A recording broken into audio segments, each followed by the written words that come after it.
Wimmer, and this is another Artie 3000 video. I've been working with Artie for a few days, and I have gotten him to draw some cool creations. Today, I want to back up and look at the quick start guide that comes with Artie.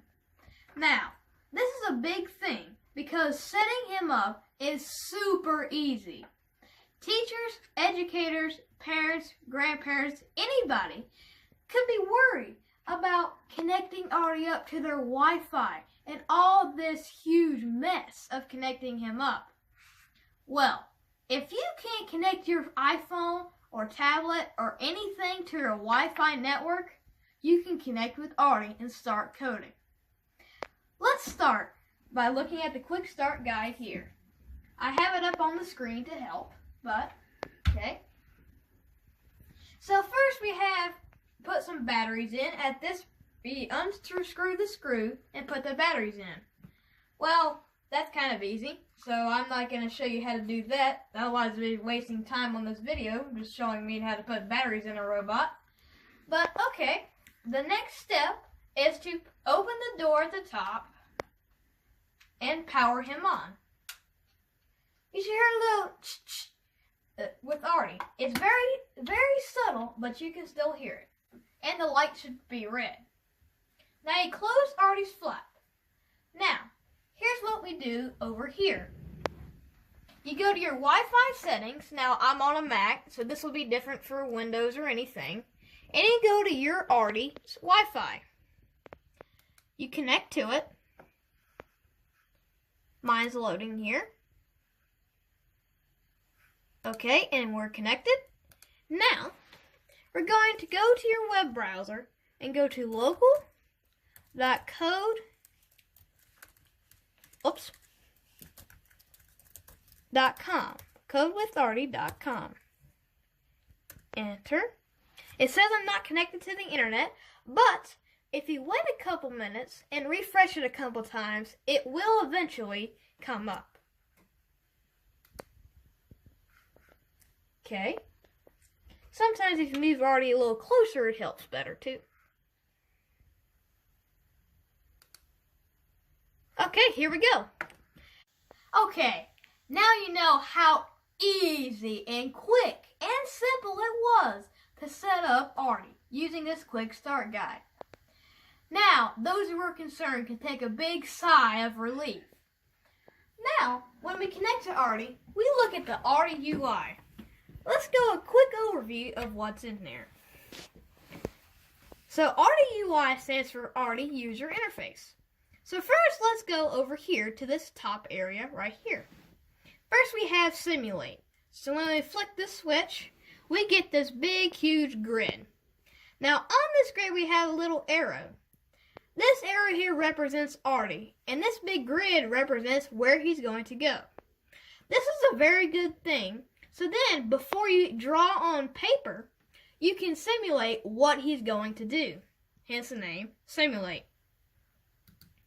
Then this just makes the screen bigger. And this is connected to Artie. The only way this will be red, which means you're not connected to Artie, is when you turn him off and disconnect his network, but you're still in the interface. Then you have regular settings for Wi-Fi network stuff. You have your language, and then you have your different programming languages that you can code him in. I'll talk about those in a little bit. So first we have what's called the toolbox, and right here is the actual program. So from here, I can get a move, a turn, a pin up, a pin down, and a repeat. Now if we actually drag the move in here, we can forward and backward, millimeters and inches, and of course we can change the distance. And then for the turn, we can do left and right and however many degrees we will want. Then we have pin up, pin down, and then we have also repeat. Now we can do as many times to repeat whatever's in the box. So if I wanted to move forward 3.5 inches, I can do that 2 times, and thus this one move 7 inches. Then I'll move this over there. And now that's the Artie UI.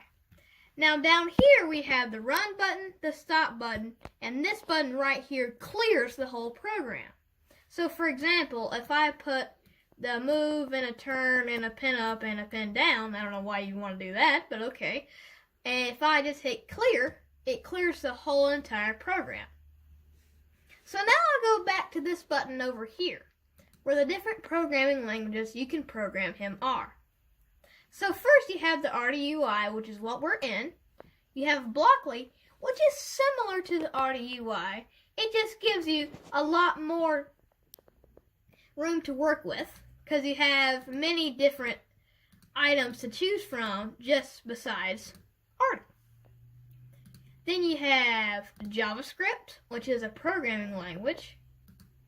You have point and click, which you just draw that.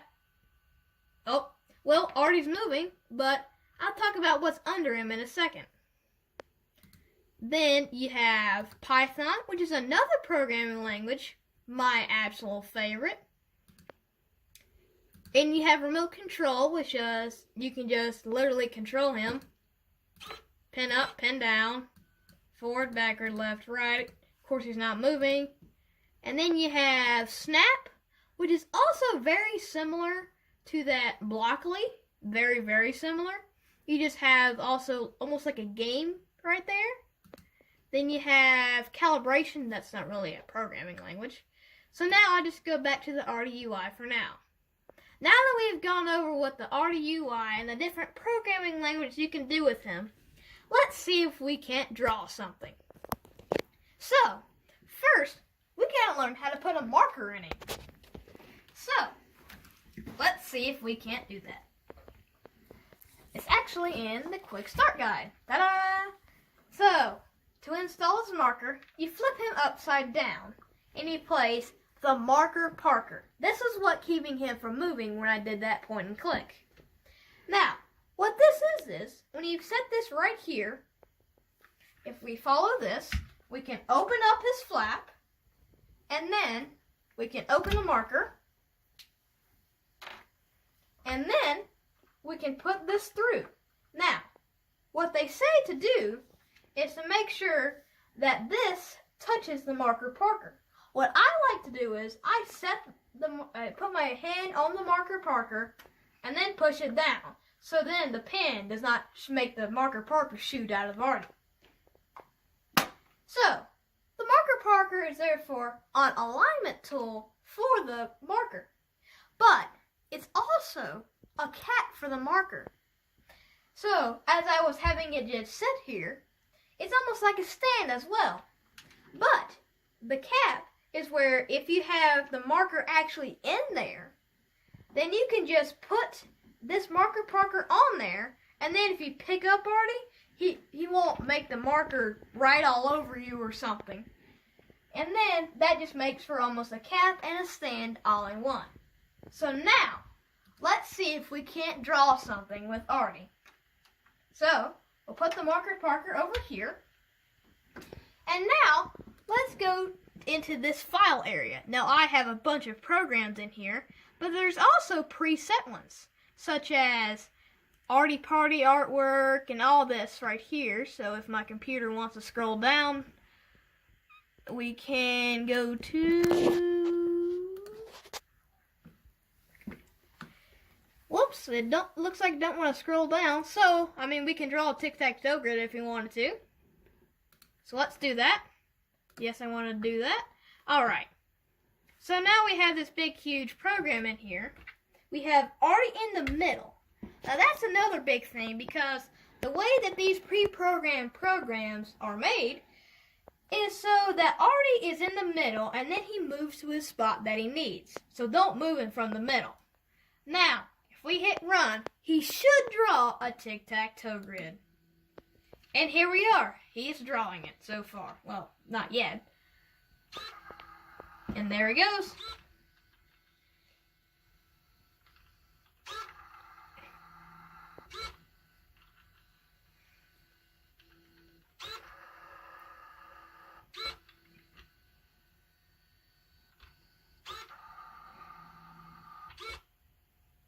And ta-da! He's Now put the marker Parker back on him. And there it is. That is how quick, easy, and simple it is to set up Artie and start coding to get drawing.